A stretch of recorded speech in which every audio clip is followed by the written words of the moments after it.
Hello, Son of God and my brother. This is your awakening, and today's teaching is the war against yourself. Give as you receive, and your release is certain. Say my mind, and you don't die. The Son of God is free. There is no death. Do you not see the opposite of frailty and weakness is sinlessness? Innocence is strength and nothing else is strong. The sinless cannot fear, for sin of any kind is weakness. The show of strength attacked would use to cover frailty conceals it not, for how can the unreal be hidden?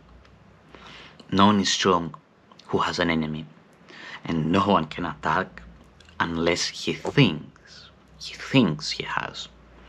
Belief in enemies is therefore the belief in weakness, and what is weak is not the will of God.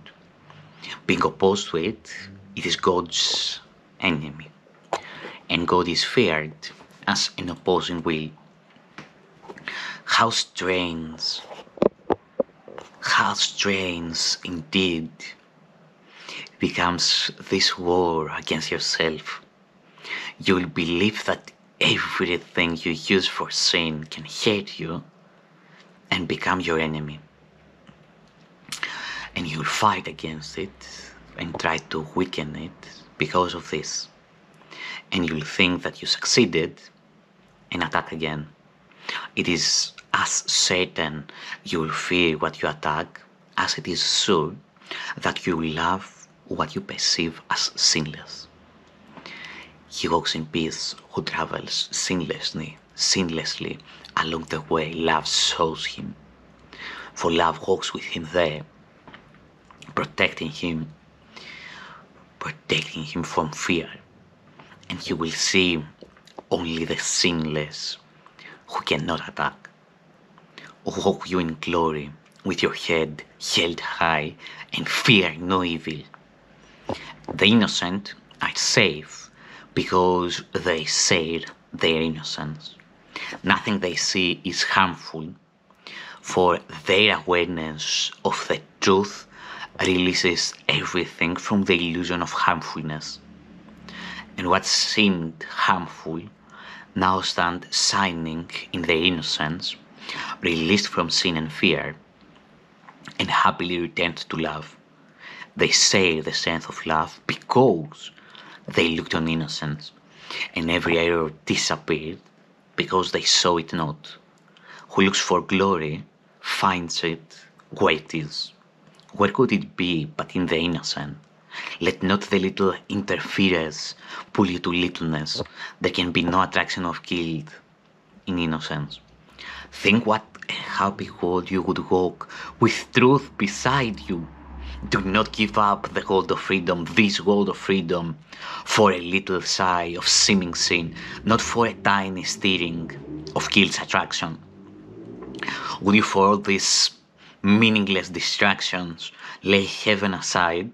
Your destiny and purpose are far beyond them, in the clean place where littleness does not exist. Your purpose is at variance with littleness of any kind, and so it is at variance with sin. Let us not let littleness lead God's Son into temptation. His glory is beyond it, measureless and timeless as eternity. Do not let him intrude upon your sight of him. Leave him not frightened and alone in his temptation, but help him rise above it and perceive the light of which he is a part. Your innocence will light the way to his, and so is yours protected and kept in your awareness. For who can know his glory and perceive the little and the weak about him? Who can walk trembling in a fearful world and realize that heaven's glory shines on him? Nothing around you but is part of you. Look on it lovingly and see the light of heaven in it. So will you come to understand all that is given you. In kind forgiveness will the world sparkle and shine, and everything you once thought sinful now will be reinterpreted as part of heaven.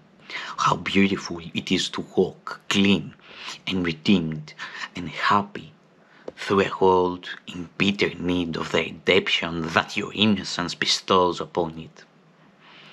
What can you value more than this? For here is your salvation and your freedom, and it must be complete if you would recognize it. Peace.